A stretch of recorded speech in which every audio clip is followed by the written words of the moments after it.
you're going way faster than the speed that planes take off. If you think you have the ability to set the world record for the world's fastest McLaren, are you going to be in the driver's seat? 23, and you've been arrested a lot of times? Yeah, we could do another... What's a lot of time? Someone told me something at SEMA 2019 that may or may not be true. Maybe you could confirm if this is true or not. Sure.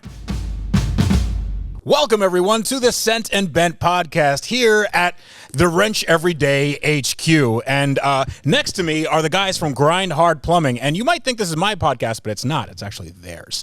So how you doing, guys? We're doing great. We had the best day because we were hanging out with you. Oh, yeah. Well, listen, any day hanging out with me is questionable at best. So it's very interesting. I mean, we're around some of the coolest cars I've ever been around. And that was a great podcast intro, by the way. Oh, thank you. It's like you've done this before. I've never done this before, I swear. Yeah, Will pulled me aside while you were backing in iced tea here, and he was like, this is so inspiring, man. Because, I mean, we're from a small town in North Idaho. We've never even seen cars like this individually, let alone a collection. Yeah, I mean, this is less of a collection and more of a hoard. But the difference between a hoard and collection is presentation. So, so that's it. If you have a bunch of lifts and stuff, then it's fine. It's a collection. But if if all of Jay Leno's cars were out in a field somewhere, the city would have a problem with it. I'm going to use that on my girlfriend when she's like, oh, you need to stop buying Subarus. I'm going to be like, this is a collection, it's not a collection. Hoard. Not a hoard. It's the opposite. Yes. Yeah. So if for some reason people don't know what you do, you buy supercars in the most worst position you could possibly find, burnt to a crisp, flooded, and I mean, you turn them into just perfect pieces of art from what I can see. Okay, you're giving me way too much credit. First of all, I do it with a team. We have a really good team here. And I take cars that are, that probably don't deserve to be worked on. But because I can't afford them in good condition, I get them in whatever condition I can. So behind me over here, I don't know if you have it on frame, but I have a 2016 McLaren 675 LT.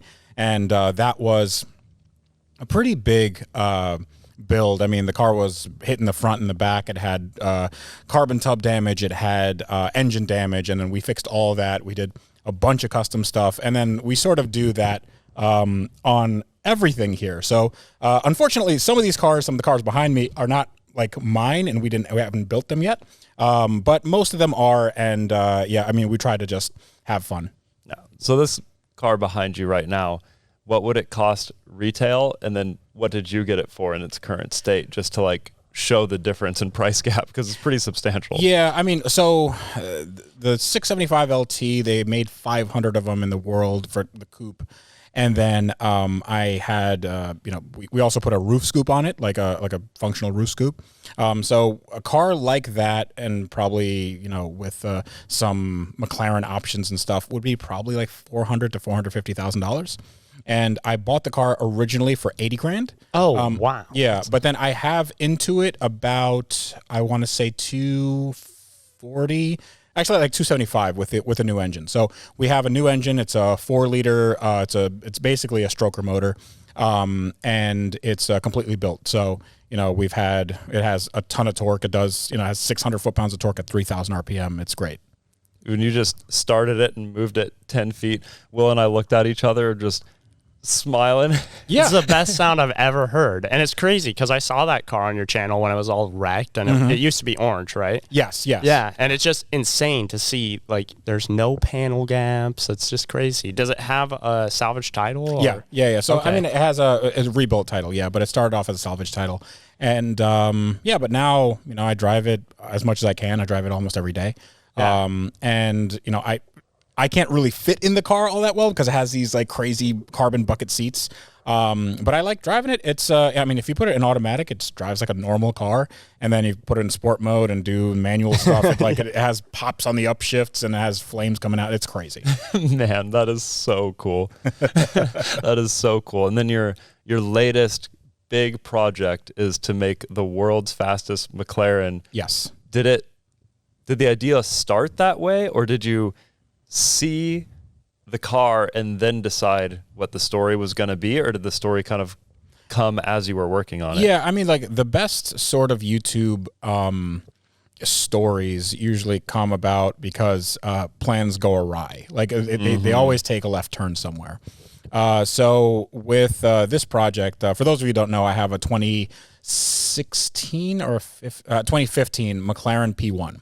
And this was the one that most people saw on Instagram and TikTok floating down the street during the hurricane of about a year and a half ago here in Florida. So I bought that car thinking, hey, this would be a cool project. And then that ended up being like, oh my God, I need to replace everything on this $2 million hypercar. Because it was submerged in salt water, right? Yeah, it was all the way underwater. I saw a video of it rolling down. I was like, I wonder if Freddy's going to buy that thing. Yeah. That is, and I wasn't at first, but then I think the universe was calling to me at a certain point, and you're like, okay. Did people hit you up from that? I got 1,000 messages that first. Oh my God. Like everyone's like, you got to buy this car. Oh my God, you have to buy it.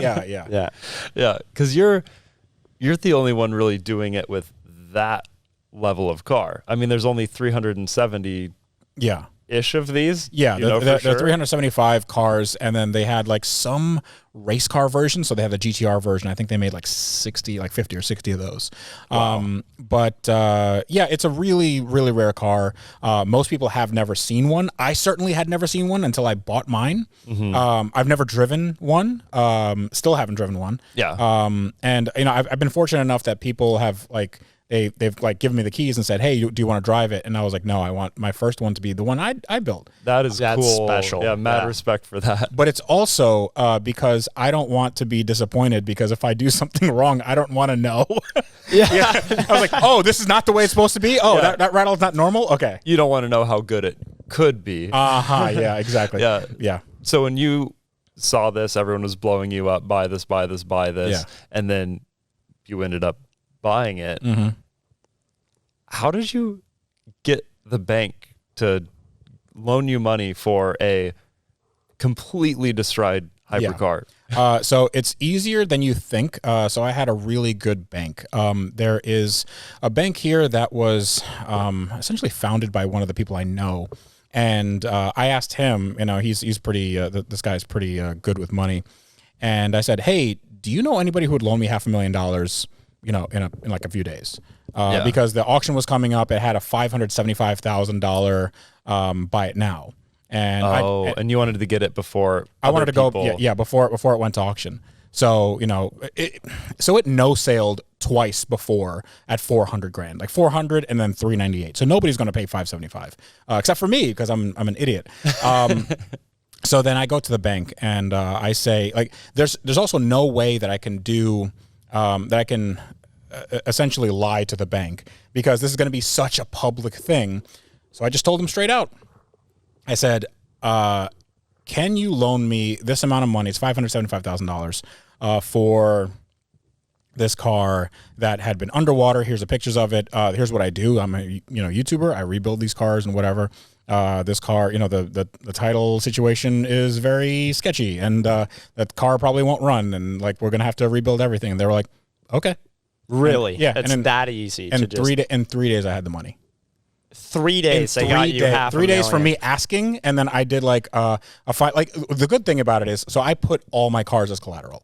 So I said, hey, I have this car collection. I could borrow against this, because I've never had any car financing or anything. I've always paid all my cars off. Like I bought them all cash, and I guess I'm like Dave Ramsey in that respect. But like he's not buying Ramsey of supercar collection. Yeah, but he's not buying junk ones, you know. Yeah. I didn't owe anything on anything, so I was like, oh well, I have some equity in this stuff. So I was like, why don't I just put all this stuff as collateral? And they were like, okay.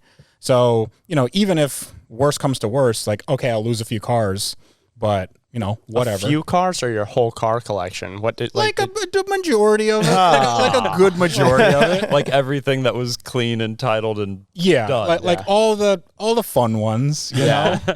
I figured if I didn't take this opportunity, if I didn't take this risk, then why am I even doing this, And when's the next time something like that will come up? Never. Yeah. So it's never going to happen again.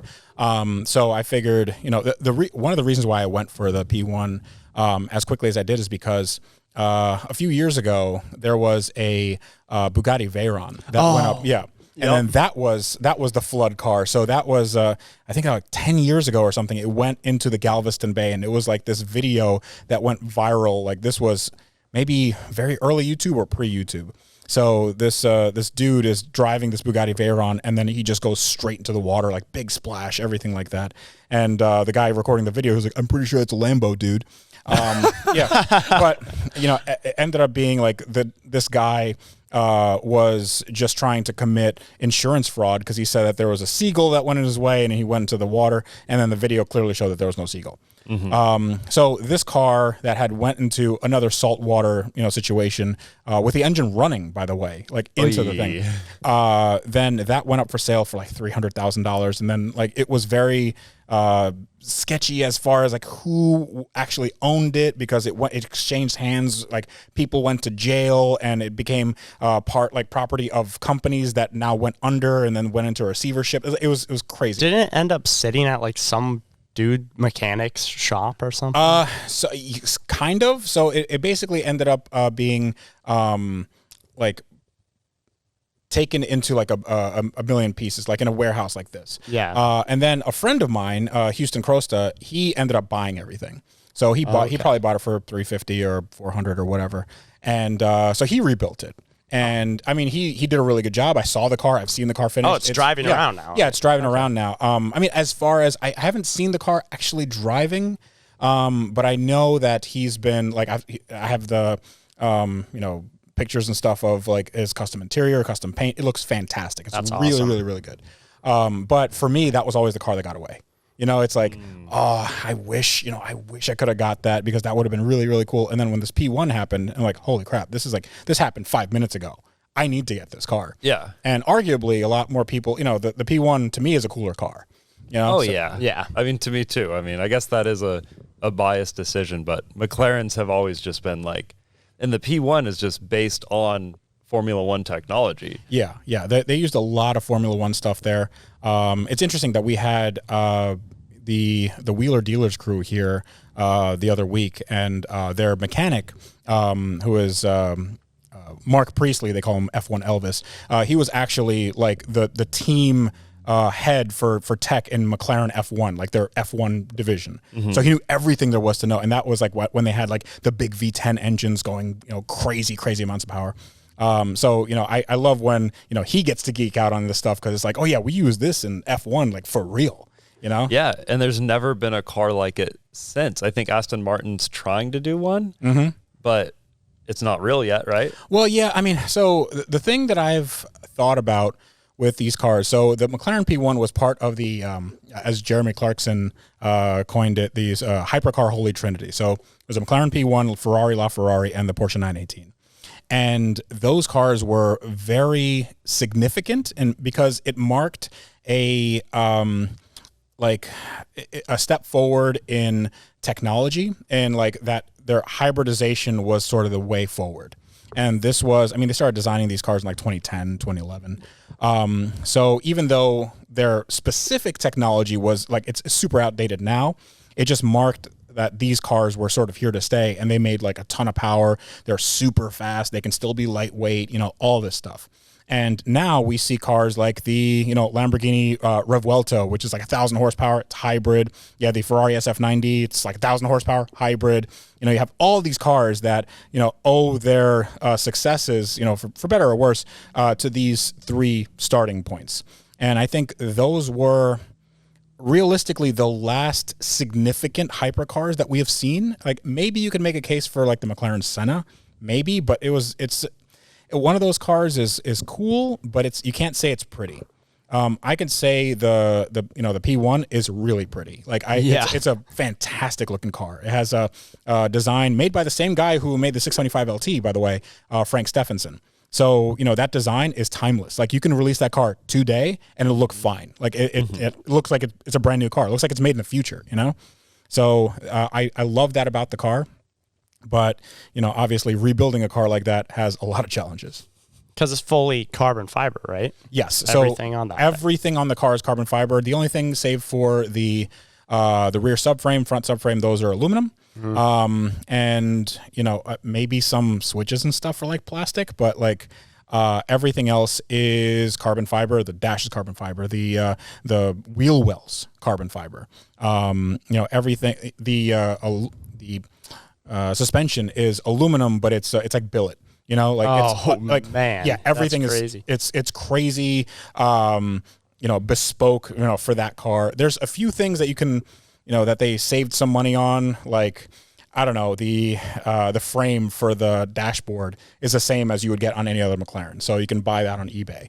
But like on everything else, it's just like, well, you just made it for the P1, so that's a P1 part. So I'm curious, do you have to go to McLaren for everything for these cars when they get damaged, or like the front end damage on that car right there? Like, was that all McLaren, or is there people making aftermarket parts? So there's no people making aftermarket parts realistically, because they only made 375. So it wouldn't make sense to. No, it wouldn't make sense unless you're charging a lot of money for cars. Now, I am working with a company called Exotic Car Gear, and they make bespoke carbon fiber parts.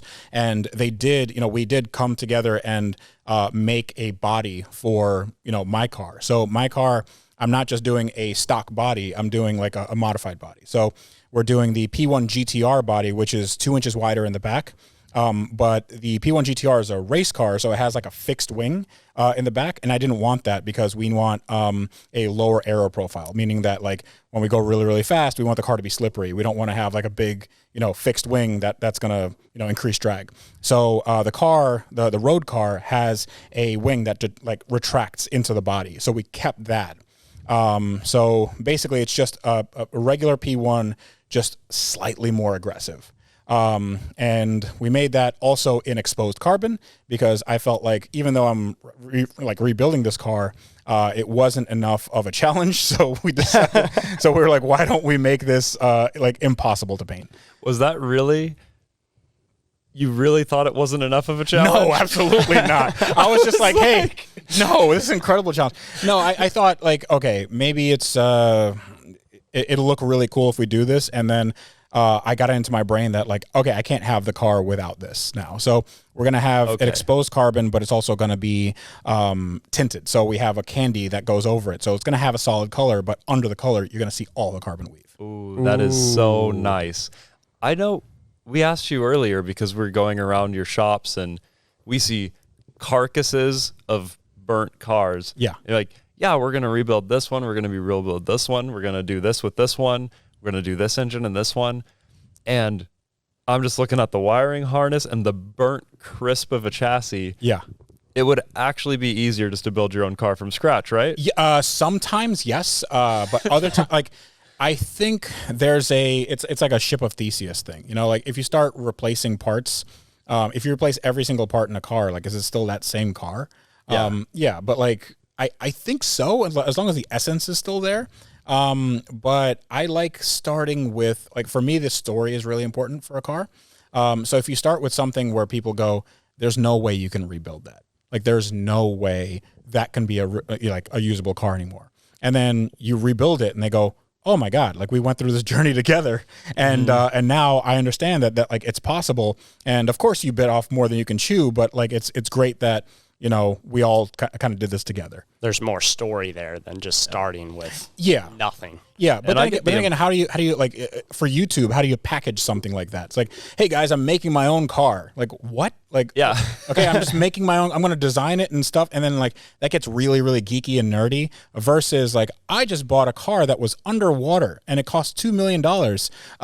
I have no idea what I'm doing. I'm going to drag it into my garage. We're going to see how it works. And it seems like you're just as passionate about the story as you are about the actual car. Like, if you could just afford to buy a P1 and go drive it around, would you even? Or is it just so much more rewarding knowing that you took it from that viral video of it floating into the ocean to a perfectly driving good, down the road, functioning custom fiber car? I mean, that's hopefully it gets to there.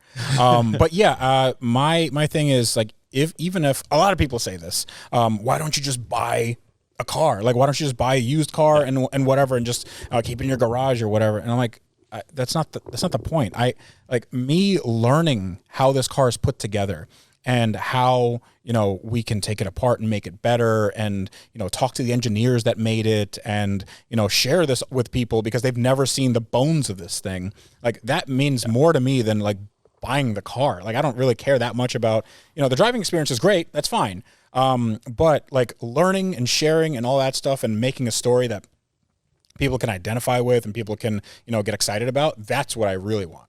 Is this the first time that opening up anything in a P1 has been documented, really?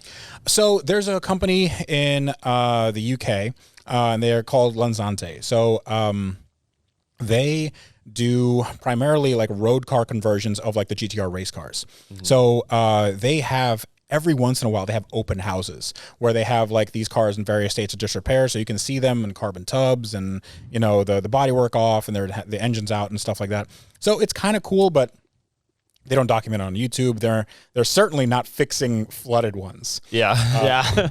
So it's, you know, for me, it's showing a lot of people what they wouldn't see otherwise, and also showing people, you know, what this really, really nice thing, like this car had 315 miles on it.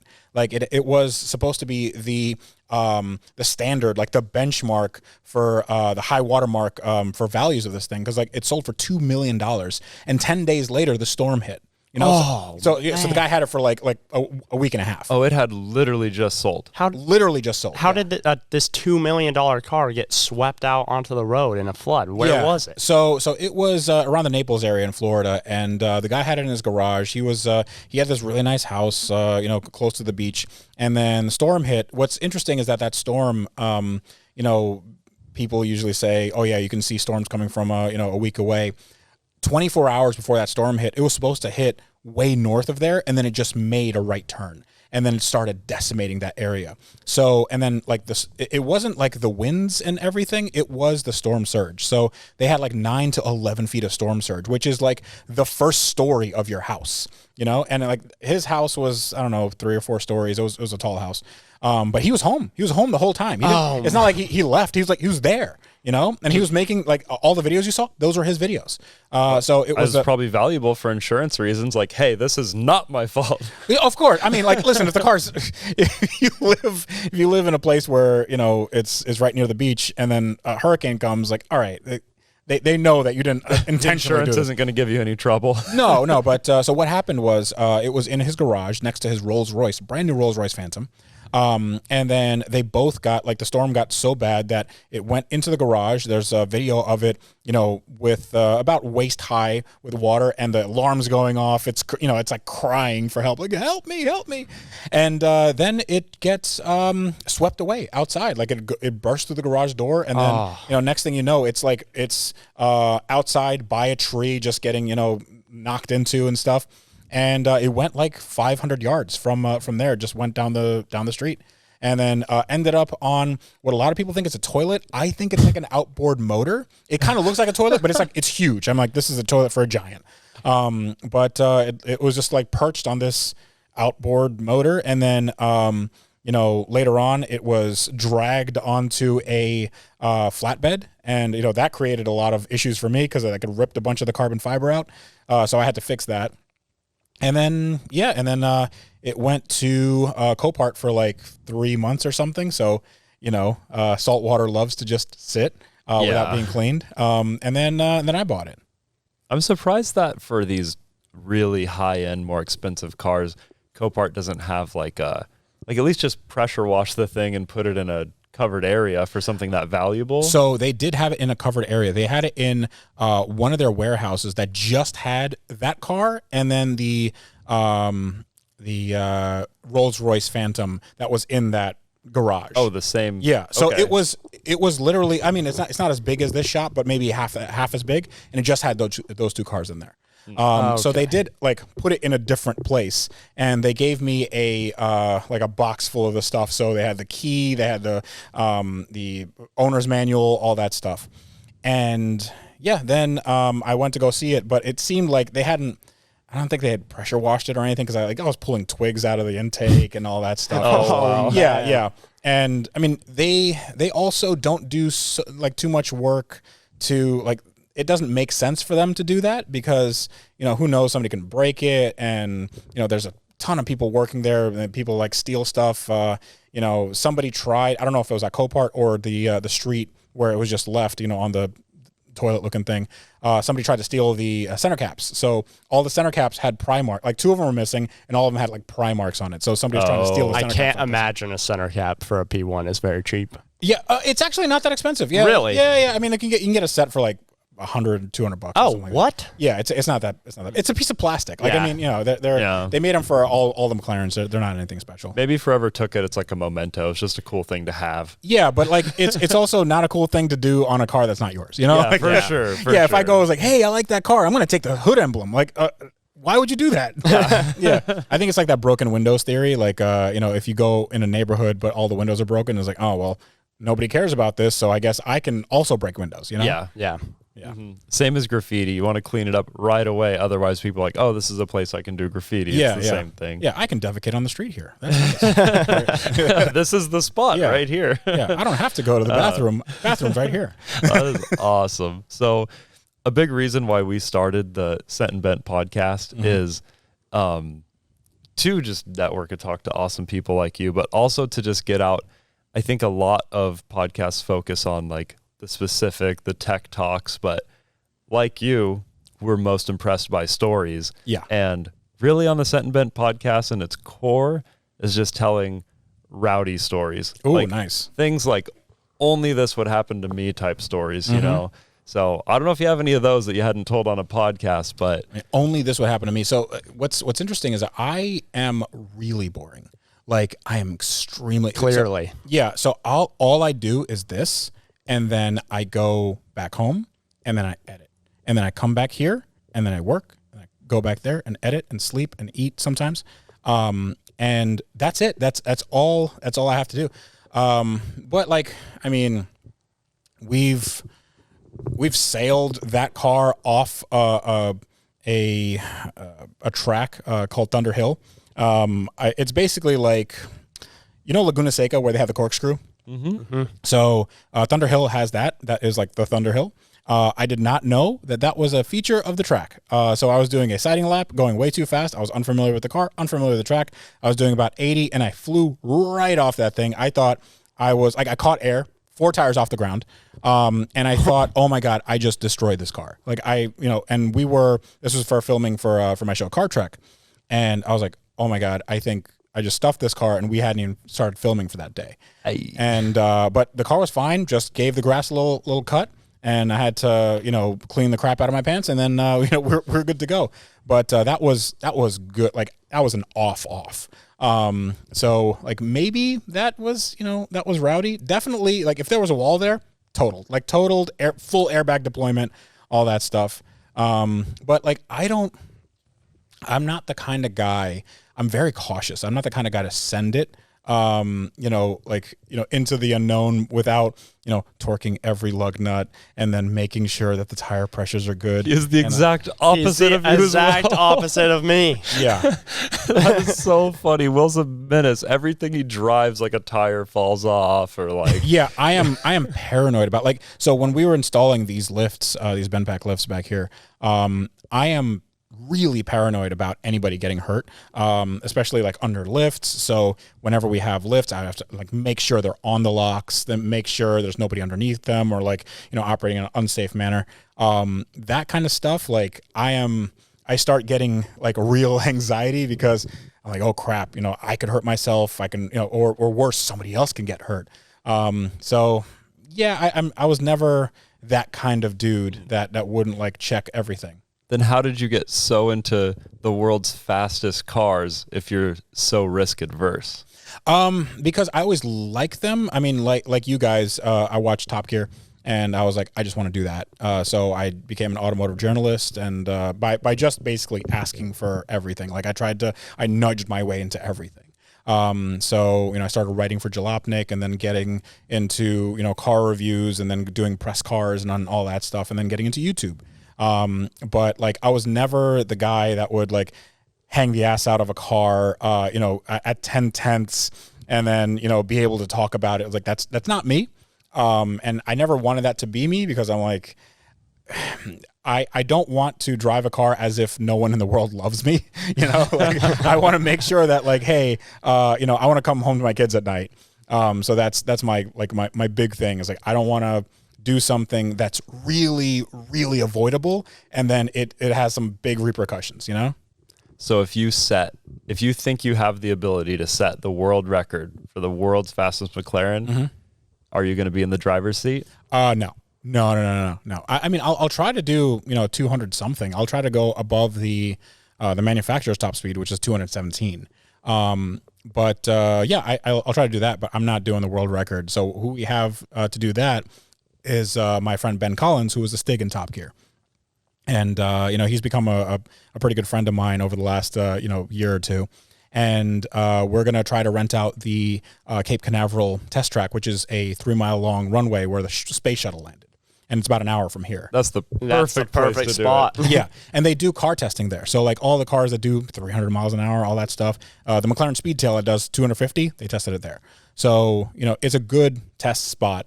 And as far as controlled environments go, like that's as good as you can get. So it's 300 feet wide. So if you have an off, it's fine. It's fine. You got plenty of space, you know? Yeah. Okay. Yeah. So it's not like we're just going to go, all right, we got I-4, you know, we got a clear stretch. We're going to go, you know, like I'm not doing that. Yeah, absolutely not. And I think, you know, I'm risk averse, but like if I'm putting somebody else in the driver's seat, then it's, you know, it like all that goes up tenfold because I need to make sure they're okay. I don't want to be responsible for killing the Stig, you know? Yeah, for sure. Like, that makes sense. Imagine that. It's like, oh yeah, he's going to send it. Like, that's fine. I don't want you to die, dude, you know? Absolutely. I mean, the shuttle landing place, that is just the perfect place to do it. Yeah, I think so. I mean, there's a few places where you could do it. The number one would be where Bugatti does everything, and that it's called Aerolessine, and it's in Germany. I believe it's in Germany. And it's a 6-mile long straight. But you hit the straight going like 120 miles an hour off this banked curve. And then you hit it, and then that's where the Chiron did 300 miles an hour. So the Veyron did, you know, it's top speed, and the McLaren F1, that's where it did 241 miles an hour. So you know, but like that's the only place in the world where you can, you know, do that and have a braking zone. You can do it repeatedly and stuff like that. You can do Highway 50, which is where Koenigsegg did their run at 270 something miles an hour. But you know, like closing down a highway, not the biggest deal in the world because it is a really lonely road. But I think there's a lot. It's not a controlled environment. Yeah, so, it's a highway. Yeah, so. it's a highway. So there could be broken glass in the road. There could be an animal that's crossing. A tumbleweed hits your radiator or something. Like anything happens at 250 miles an hour, that's a bad time. How fast do you need to go to break the record? Faster than 250. So yeah, I think with the power to weight ratio that we're going to have, so we have the stock, the car could do 217 because it was limited. And 217 is in 6th gear. It has a 7th gear. So it was electronically limited for reasons of tires. Now we have better tire technology, and you know we can do 300 whatever on like Michelin Sport Cup 2s. So we can, with gearing, with the same gearing that we have, with less weight because I'm not using the hybrid battery, and we have more power. So we double the output of the engine. It used to be 727, and we're going to have like 13 or 1400 horsepower. So we should definitely be able to hit that, you know, 260, maybe 270 miles an hour. Oh my gosh. So, and we're also doing that with RPM. So, you know, obviously with gearing can only go so much because you're limited by your RPM. So the RPM of the P1 was like 8,500 or something at Redline, and we can go up to 9,000. Okay. Yeah. So the record you're trying to beat specifically, is it the world's fastest McLaren yes. sports car or McLaren period? McLaren period. So we're faster than any Formula One, faster than any. Oh yeah. I mean, Formula One cars don't do 270 miles an hour. They do like 218 max. Yeah. They get there real fast, but like they're not going that fast. So this is also, you know, you're going way faster than the speed that planes take off. You know, How do you keep something like that on the ground? So a lot of downforce, a lot of air. Like, so before we do the run, we're gonna have to definitely take it to a wind tunnel, and then do some testing, and then we're gonna see what kind of aero profiles we can make. You know, because it has active aero. So, and we have the ability to make it do things at different RPM and different speeds. So, you know, the P1 has this thing called race mode. And the car just goes all the way down on its suspension. It becomes like super, super tight. And then the wing comes up 12 inches. But like if you do a custom mode, you can have the car go down, but just enough that it has some sort of suspension travel, because, you know, you don't want to bounce at, you know, 250 miles an hour. So you have some suspension travel, but you still have a good aero profile, and you want to have the wing down because you want to be as slippery as small and as slippery as possible. So, you know, the jury is out on whether that works. I don't know. Nobody's taken this thing to its limit. But the way I feel is there are people that put 3,500 horsepower into a Nissan GTR or like a Huracan, and they do this speed all day. And I'm like, they don't really have any, you know, real concern for aero, you know, like aerodynamics and all that. They're just like, we're just going to put a ton of power into this thing, and then we're going to send it. So I feel like there has to be an element of that. We can't just be like, well, you know, the coefficient of drag has to be this, blah, blah, in the frontal area. Like, I think at some point we're like, we have to go and see what this thing does. At what point is that not even YouTube anymore? Because like when you introduce yourself as a YouTuber, someone who builds cars on YouTube. Yeah. But this is like real race car engineering. Yeah, but it's also for YouTube. Like we do it for YouTube. It's it doesn't. We're still people in garages just screwing around. Like I don't know any of this stuff. You know, I didn't go to school. I didn't go to school for this. Like we're just trying to figure stuff out. Like I'm consulting with experts. I'm learning a lot. I'd like to think I know a lot about the platform, but you know, I'm not infallible, and I don't think anybody on the team thinks they're infallible. So we're just going to learn as much as we can, and then you know, see what this car does. Even if we go and this car's like 225 is as fast as it goes, and I'm like, all right, boys, we tried. You know, like, well, I mean, at least we have a P1 that goes 225 miles. It's not the worst thing in the world, you know. Yeah. If you get there, or do you think you'd redesign some things and try for it, or do you think you'd be ready for the next story? I mean, I'd like to, you know, in my mind, I'm always super optimistic, more, you know, like more unrealistic than anything. And I'm like, well, it's just gonna work. We're gonna put all the power on, you know, onto the car, and nothing's gonna happen. But who knows? I mean, you know, you could pop an oil line off, the engine can burn down, like, you know, the car could just start, you know, giving us errors, like it just not giving any more power. Engine could explode, like anything could happen. But I think we just have to figure that out as, you know, we cross that bridge when we get there. And I think that is something that like we as YouTubers can kind of do that maybe a big company like McLaren can't do, because we can take certain risks and focus our attention on very specific things, whereas a bigger corporation has all these agendas and all this liability. Yeah. And we need to, like, I mean, we're not the best example. Anything that we've ever made, like, would not be a sellable product. It's just too dangerous. Mm-hmm. But as YouTubers, we can build it anyways. It doesn't have to make financial sense outside of its entertainment value for the video. Yeah, and which is very unique, and it's anything like this has never existed before. Yeah, if I were trying to sell this as a car that like, hey, you guys can also have the fastest McLaren, I don't think that would be a viable business model, because oh my God, can you imagine the liability of somebody buying this $2 million hunk of junk that you made? This, oh my God. Yeah, and when it's all said and done, there wouldn't be enough lawyers. Like the amount of lawyers would not exist in the world that would save you. Yeah.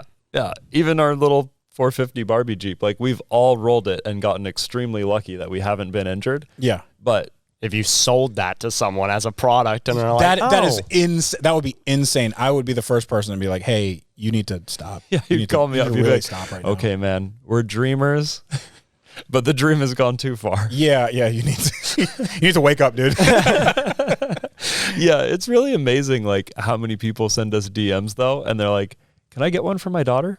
The answer is no. The answer is yeah. How about you build it? You build it, and then that's it. And then you can explain to the police what happened for the problems. Yeah, because you're essentially just strapping yourself into a four-wheeler. Yes. People already get damaged on four-wheelers. Now you're sitting in one. Yeah. Yeah. I think what you guys do really, really well is you have the story, like the storyline down pat of what if. Like, what if we could just put, this crazy bike engine in this like children's toy, and what happens then? Like, what would you do? So the audience puts themselves in your shoes, and you guys are so, great at like, all right, let's send it. Let's do this. Let's do that. And like, that is, perfect for people, acting out their fantasies. Nowhere in the world would they do this, in real life. Like, there's not be a viable product, but for you guys, it's perfect. Yeah, it really works for us, but we do get nervous as we get more and more popular and the videos make their rounds and get reshared on, Car Insider and all this stuff, and get like 100 million views of us doing a wheelie in a Barbie Jeep, and people think that's actually a good idea. No. There is 20 plus of these things going around Instagram now that are inspired by Ethan's designs, and it just scares me. Whenever someone sends me an email, hey, I'm building this with this engine, I'm like, be careful, man, because it's for real. Yeah. Like in this, like you have an airbag and you can kill yourself. Do you have an airbag? For sure. Yes. Yeah. Yeah. P1? Oh yeah. So, one thing that I am really like, I hate when any cars have any warning lights. I hate all of that stuff. So every one of my cars, I make sure no check engine lights, no, warning, no, nothing, because the worst thing that you can see, like when you're driving your expensive, supercar, is like, hey, your tire's low, idiot. Yeah. Yeah. I think that really shows in your videos though, because YouTuber cars are kind of famous for being exactly that, YouTuber cars. Yes. Yeah. Like you see cars at SEMA that the welds are tacked and there's no way certain things would actually work at speed. It can just like go on and off the trailer. Yes. And like, unfortunately, that's what YouTubers are notorious for.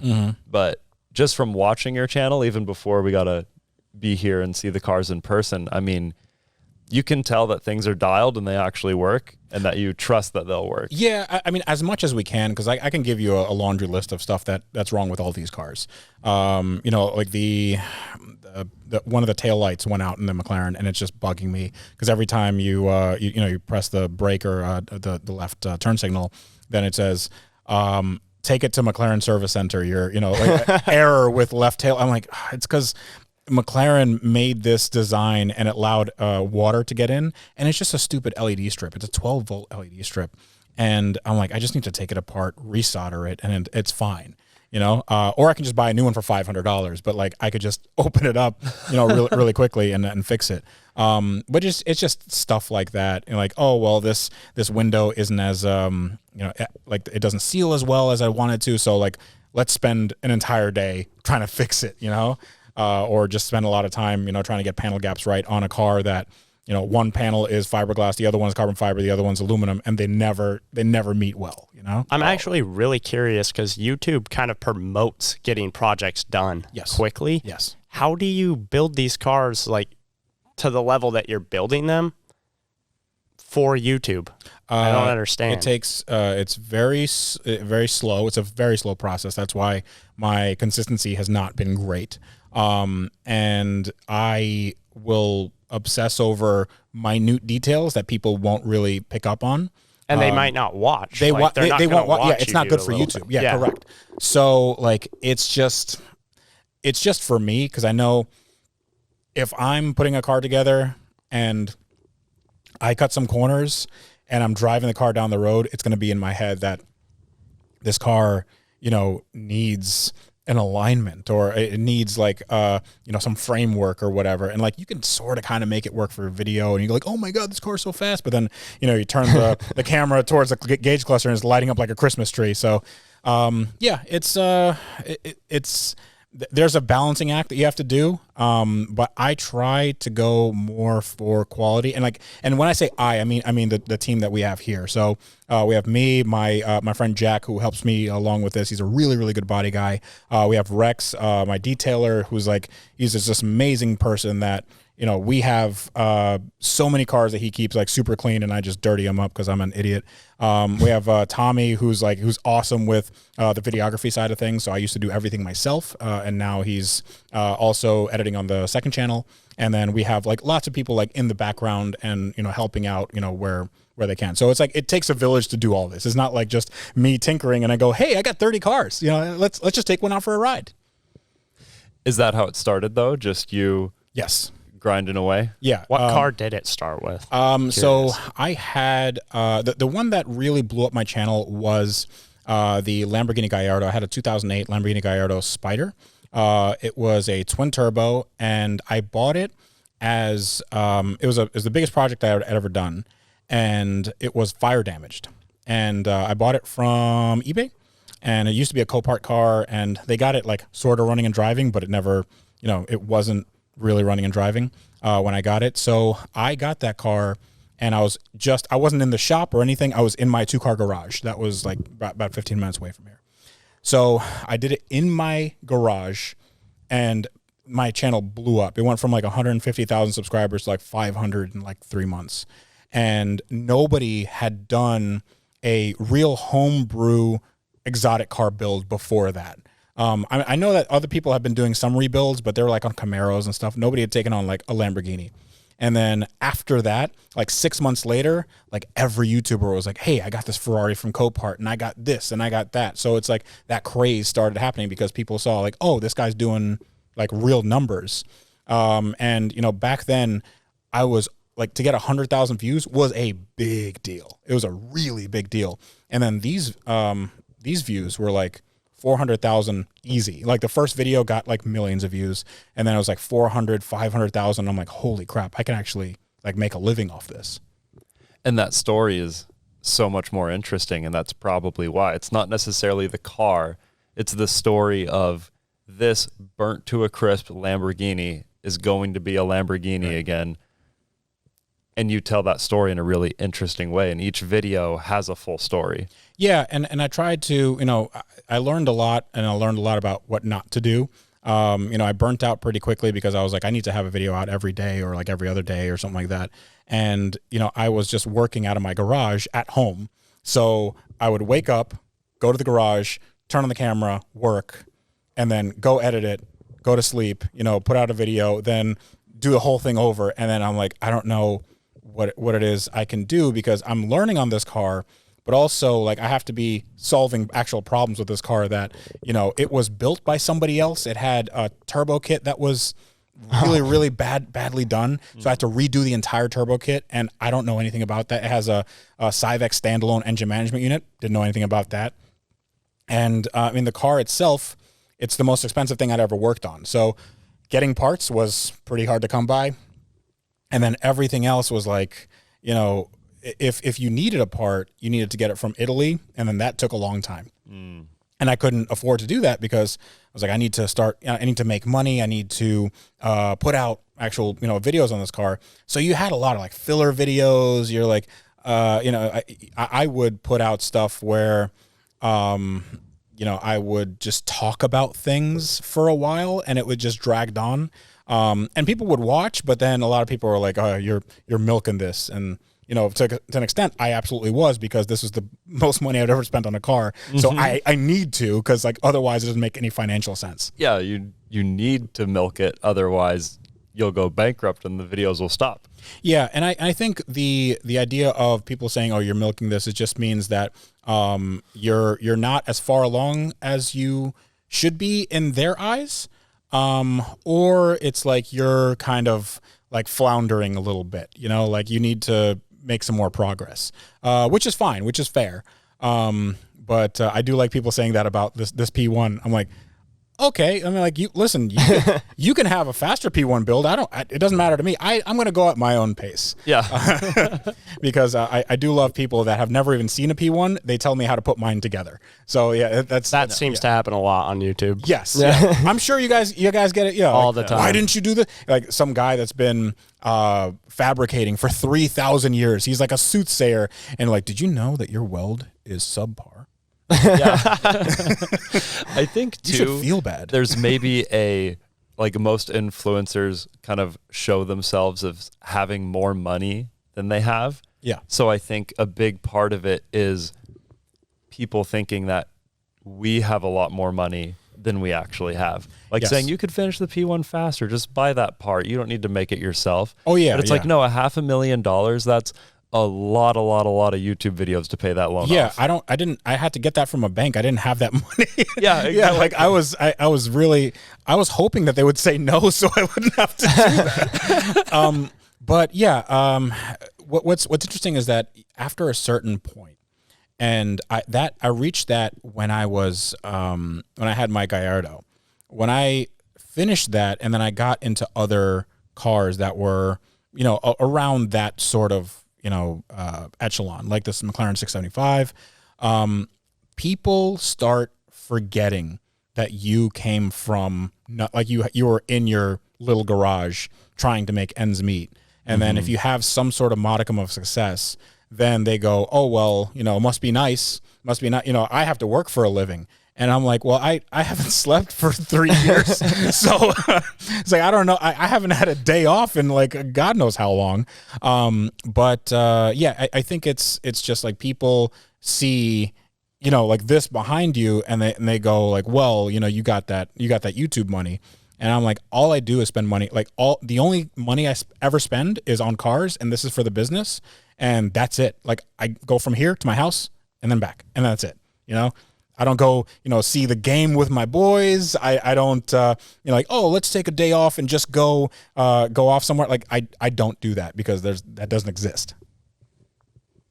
I feel like I've been hogging the mic, Will. I'm sorry. Oh, no. I've gotten to ask all the questions I want to ask. Oh, nice. Yeah. Okay, well, then I'll just keep going. Yeah, I keep could do going. this all day. It leads into other questions that I get to ask. I like it. No. Yeah. I don't know if you know this, but I can talk. Yeah, that's good. Freddie's a really good talker. When we were talking on the car on the way here, I was like, man, this diesel truck is super loud, but if we could just be podcasting right now, like, yeah. It's like hanging out with you the for stories an hour are is nonstop. It's Yeah. awesome. Yeah. That diesel truck is really loud. I need to get a new one. I mean, then you're investing your money here. Yes. Like you're reinvesting it on what's on camera and what's important to you, so you get to tell your stories. Yeah. And it's really important because what I never grew up with any money. My parents, we came to this country with no money. Lived in what was essentially, housing projects for, a while. And then my parents scraped together some money to get an apartment in New Jersey. And yeah, I mean, from there, like I had to work a year in retail to afford my first car. Was a Nissan Maxima. And then I started, doing stuff in my parents' driveway. So it's not like, oh, my daddy just gave me a Lamborghini and then, I crashed it. And then I said, Daddy, can I have another one? And he just gave it to me. I love that, the Jason Fenske thing. Engineering Explained. Mm-hmm. Yeah. So he did an April Fool's joke and he was like, here's a guide on how to get a Lamborghini. Just ask your dad for one. I don't know why more people don't do it. I said, Dad, can I have a Lamborghini? He said, yes. So like, why don't more people do this? It's so easy. Yeah, it's it is interesting, but like the whole YouTube thing, people when they see you having resources or having experiences that they can't afford, both in terms of time and money, they automatically put you in some echelon where it's like, you either didn't deserve it or, you're so far out of reach that it doesn't make any sense. So I tend to think when I try to make a video, my relatability has to be within my personality. It cannot be like the person that keeps on buying cheap cars because I think that that's what gets, people in the door. Relatability is with the person. Like Jay Leno is relatable, but he's super rich. Like, you know, Jay Leno has he has a McLaren F1, which is worth $20 million. Yeah. But he's super relatable because you can talk to him like a car guy, you know? Like, he understands everything you're talking to him about, and he's super nice. So that's why he's approachable and relatable. If you saw him on the street and you just said, hey, he'd say hey back, you know? Yeah. Yeah, and I think that's what makes your videos so special. Like, as a viewer, I've watched your videos for a while, and just seeing you take something that almost seems attainable to the average person. Like, it almost seems like I could go to Copart and get a burnt supercar and start rebuilding it. I think that's what makes the video special. Yes. It is relatable. That's what I try to do. But the relatability is also, you know, I try to, you know, like my wins are good, but my losses are more valuable. So people want to see when you go, oh crap, I really bit off more than I can chew. What am I going to do about this problem? Like, we really ran into a roadblock. How do we fix it? So and you show those, which is awesome. And it's all the problem solving. I think that when people see that you have a challenge ahead of you, I think that's where the value lies. So, and that's also why, you know, I get together with other YouTubers, because it's like we speak the same language. You know, like Matt Armstrong, which, like, 2 of his cars are here. I bought that, you know, Porsche from him because it's like amazing. But he has this RS6, and like both of those were challenges for him. You know, and people watch that, you know, tens of millions of views on these things. And it's because he can convey that, like, I don't know what I'm doing, but I know enough to get me in trouble, and let's try to make the best, coolest car that we can on a budget, you know? Yeah.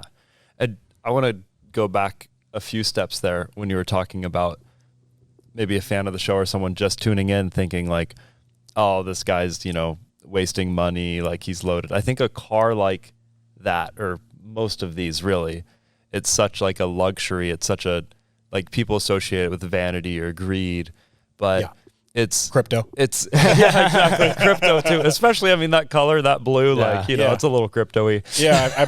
I bought that with Dogecoin, dude. It's going to the moon.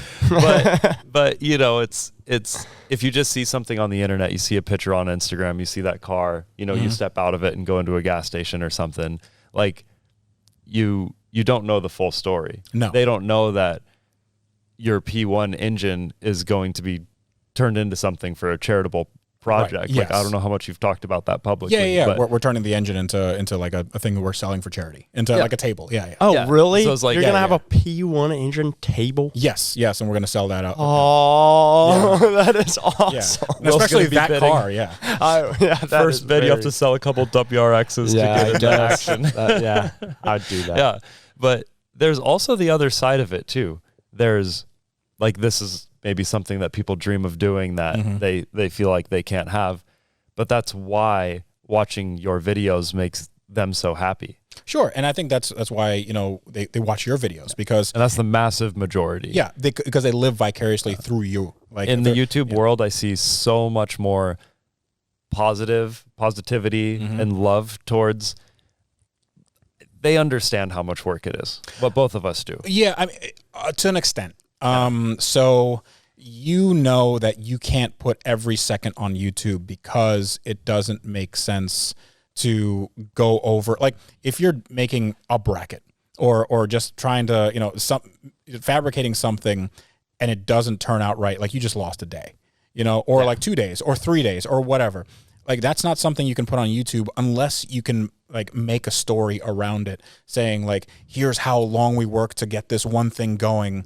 But, like, after a certain point, it's like you can't keep on doing that. People want to see it Yeah. progress. Yeah, so you exactly. can't just be like, this bracket's not working forever. Yeah. So like with me, you know, doing wiring, you know, on the P1, and that's like, it's the worst thing that you could put on YouTube, because it's, first of all, like, even like the physical act of stripping wires, it's boring. It's boring to look at. It's boring to do. It's boring to do. It's boring to look at. But then you put it in the car and, like, okay, now I got to code modules. Like, what am I going to just, like, time lapse of me just doing this? You know, it's like, oh, that didn't work. So you're in integration hell for a week and a half. You know, like, so what do? So you have to truncate that somehow, and you have to make it interesting for people, because that's boring for you to do. How are you going to convey, like, how are you going to make that exciting for anybody else? It's amazing that you're willing to tackle that. Like when I saw those wires strung out on the floor, that's the scariest thing I've seen in a long time. Like if I opened your bathroom door and a man had a knife, I'd think that wiring harness is more scary. If you told me that I was the one that had to do it, I'd be like, I think I'll take my chances with the knife, man. I think I could take him. I think he's not that big. I mean, what's that, a 6-inch knife? I could take that. And I think that's why there's more appeal on, there's like the expense of these cars. Yes. So if you mess up, that's a bigger mess up than, you know, messing up on your Camaro or something like that. Yeah. And also there's complexity in the active aero, the active suspension as well, right? Yes. Like everything has a computer and a wire. Yes. And that must just be scary. And it all has to work together. The thing that some people have trouble understanding is just the scarcity of parts. So with this car being, you know, one of 375 that they made in the world, there's not really an aftermarket, or there's not really like a cache of parts that you can get from like the OEM. So if you go to McLaren, they don't have stuff off the shelf. They have to make it. It's made to order. So if I order a brand new wiring harness, it's something like $16,000 or $20,000. Oh, but it's not. So on a $2 million car, it's fine. Like I would eat that cost. But the problem is it takes like 6 months to a year if they even do it. And that's a thing I can't get back. So, you know, I can't say, all right, guys, we're taking a hiatus for a year. Yeah. I know this incredibly popular project that you really wanted to see. Like we're it's just going to be on the back burner. It's going to be on the back burner. Let's go, you know, do a Honda Civic or something like that. That's not going to happen. So, you know, the wiring was there because I had to do it. Like there's no other option. We had to tackle it. You know, it's the hardest thing in the world, but I think if we do a methodical process and we have people around that have done this kind of stuff before, I think with the good attitude, we can figure it out. How do you even go through something like that? Because once it's been soaked in salt water and it's sat at the Copart auction, aren't all those wires destroyed? Yeah, so that's why we're not using the actual wiring harness. So we took the entire wiring harness out, and obviously you can't get another one, but I know that McLaren is close enough with their other wiring harnesses. So we have one from a 720S, which is a newer car, and then a 650S, which is like a slightly older car. And we're marrying those two together, but you know, we're also adding lots of wires. We're adding lots of functionality. So what we have to do is, you know, I did get the wiring harness diagrams for all these things. So we look at these things, it's hundreds of pages. It's like we went to FedEx to print them out, and it's like this giant Bible. So we have all this like strewn around. So we have to make, you know, like, all right, this one goes here, this one goes here. It's just a giant list of, you know, what we have to connect, what connectors we need, like all that stuff. And then we have to make circuits from whole cloth. And then hopefully, and then we do continuity testing on everything. Where does this go? How do we route it? And, you know, that's just super methodical. It takes a long time. It's not the hardest thing in the world to figure out, but it's just a lot of brain power. And it's a lot of time. And you're also removing some stuff from that harness Yes. too, because you said you're taking out a hybrid system. So Yes. I'd imagine that is a whole bunch of wires. So we're removing it, and we're also adding certain things. So when you remove a hybrid drive assembly, you can take out stuff like the clutch assembly, and that comes with a clutch motor and an actuator and stuff. So that all goes. All the cooling for the hybrid drive assembly, that can go. But since the car never had a starter or alternator because it had the hybrid, now you have to add that in. So now that has to go and get pinned into the harness. We're using a 720S harness, and the 720S has twice the amount of injectors. So it still has port injection, but it has 2 injectors per cylinder, whereas the P1 only had 1. So now those pins have to go somewhere else. So we're using a 720 ECU. I'm getting really geeky here, but like, you know, that has to go into a sub harness, and then making sure that that plays well with the, you know, the CCU, which is the chassis control module, and then the TCU, which is the transmission control module, and all that has to play well together and then get coded, and then that goes into the BCM, and then like it's a whole mess. Someone told me something at SEMA 2019 that may or may not be true, that I've been spreading around like it's true ever since, because for some reason it really stuck with me. Like, you think of the listing price for like a 720S or something, you're like, okay, it's a really expensive car. Maybe you could confirm if this is true or not. Sure. So this guy told me that if you crack a windshield, you have to ship the car to California for them to fix the windshield, and they ship it back, and it costs $46,000. On what, a 720S? Yeah. Yeah, you're insane if you do that. Don't do that. No, that's why would you ever? Why would you ever do that? But No. if you were to do it at McLaren, is that true? I am sure that there is some version of that is true for somebody. Oh no! So no, I feel bad for that somebody, man. Yeah. I am sure that if you had some guy that had a really bad relationship with his dealership, and then they were like, he's making trouble for them all the time, and then he's 1 second out of his warranty period, and then he goes, I got this chip in my window, and then they go, okay, so send it back to wherever the home base.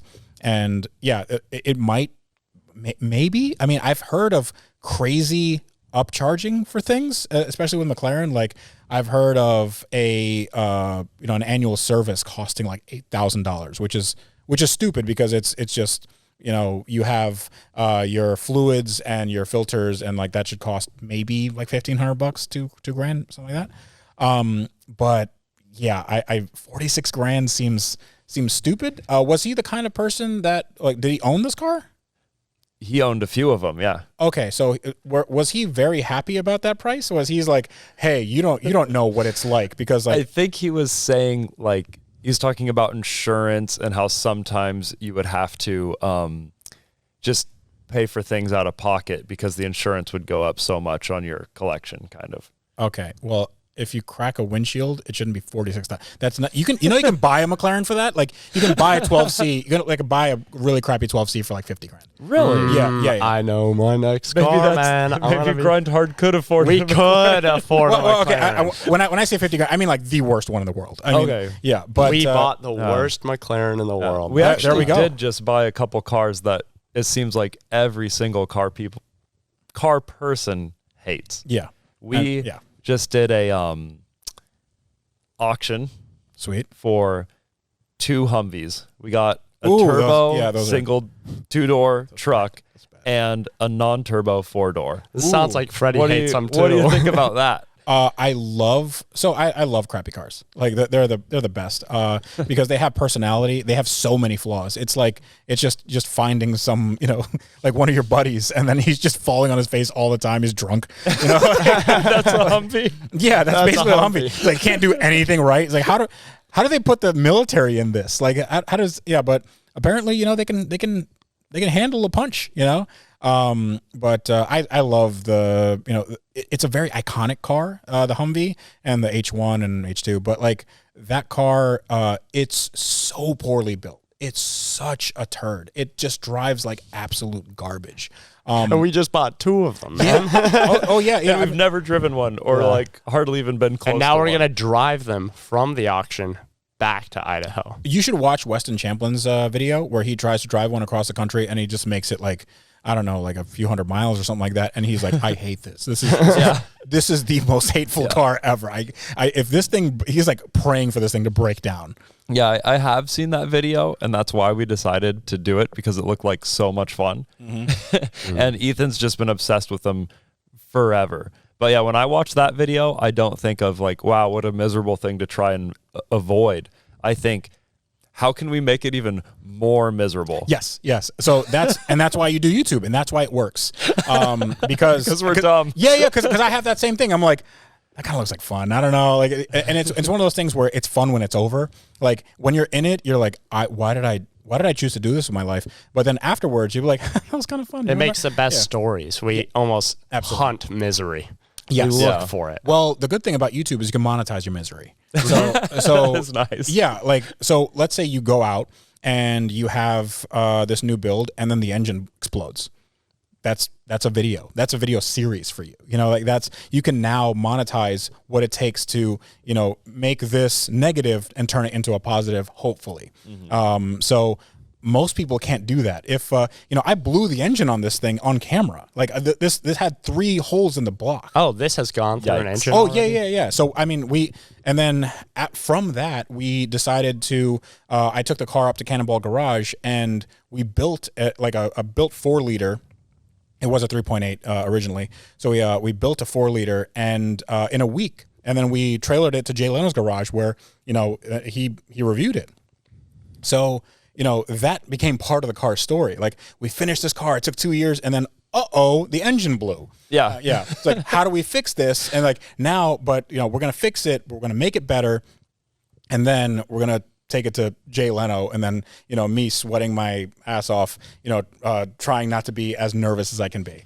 Okay, Yeah, that's awesome. I love it, and it's just, I mean, everything you do is so cool, and you're so good to us today. Thanks for dragging us around. Absolutely, anytime, dude. Anytime you guys want to come by, we always love car guys here. Yeah. So you guys are awesome. Just come by anytime. We'll drive some cool stuff. And you offered us a crispy vehicle on the way here. Yes. And I wouldn't want to say what it is just in case it doesn't happen, but yeah, I think that we're going to come back here for Cletus's race in a month, and I think we're going to drive home with it. Oh, that'd be awesome. Literal crispy vehicle. Yeah. Like, extra crispy. actually. Extra crispy. Yeah, extra. So crispy. I think we're going to have to absolutely do that, and then we'll bring it up here, and you got to rally it around with us. Absolutely. And we end our podcast with a segment called Wise Words with Will. Okay. Where he gives wise words because he is I don't know a if they're reckless wise, man that's just been arrested a lot of times for doing dumb stuff, and